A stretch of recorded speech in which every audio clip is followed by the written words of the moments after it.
the office of the Deputy President, Ford Kenya will be allocated the position of the Speaker of the National Assembly, which was given to Moses Wetangula.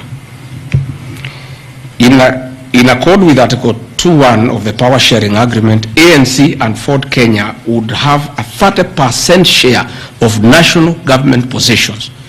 So, the Honorable Musalia Mudavadi, the Honorable Wetangula, and the people of Western, please don't condemn Gachagua.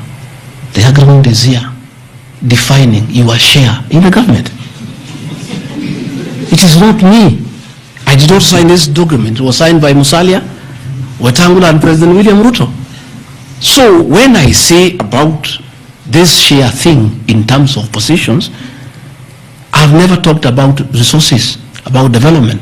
Although it is also here, is that regions bargained with the president for shares. Musalia Mudavadi and Moses Wetangula bargained for 30% of shares within the Kenya Kwanza government. Although they were also supposed to give us 70% of the vote, which they did not. Nevertheless, since they gave a certain vote, they are still entitled to some share one way or another. So it is not regarding Gachagua who said that a government is like a company. It is the agreement of the Kenya Kwanza, which I will be tabling in the National Assembly. It is not me. It went ahead to say it.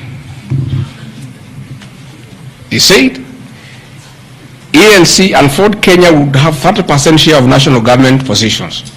That is cabinet secretaries, principal secretaries, high commissioners, ambassadors, diplomatic and consular representatives, chairpersons of state corporations, directors of state corporations, chairpersons and commissions of constitutional commissions, provided the 30% share is to be shared equally between the ANC and Ford Kenya.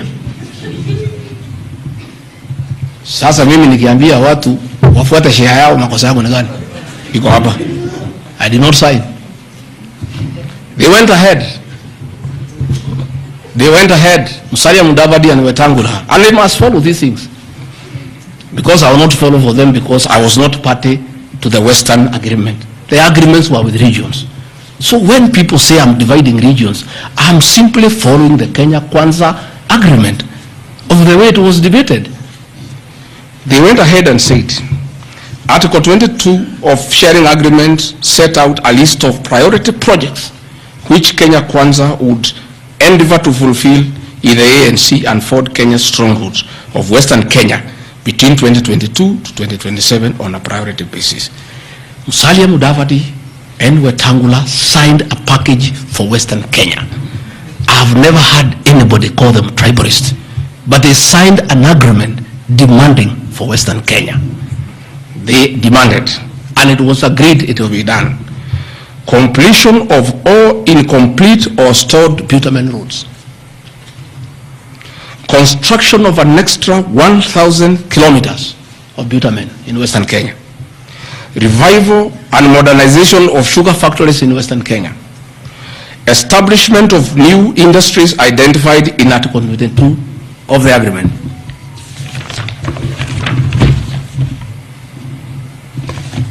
Ladies and gentlemen, this is the Kenya Kwanza agreement on shareholding. What crime has Gachagua committed to be impeached by saying what President William Ruto appended in signature to, with Musalia Mudavadi and Wetangula who will preside over my impeachment? What crime has this man committed? The crime of this man is just being truthful, because people do not want these things to be known. That is the problem. People have a problem that I'm a truthful man. The people of Western Kenya has now known today what their leaders signed with President William Ruto. It is upon them to demand their share as per this agreement. I did not sign this agreement. I will read the people who signed. But because I was present and I'm a truthful man, I fight for the people of Western Kenya.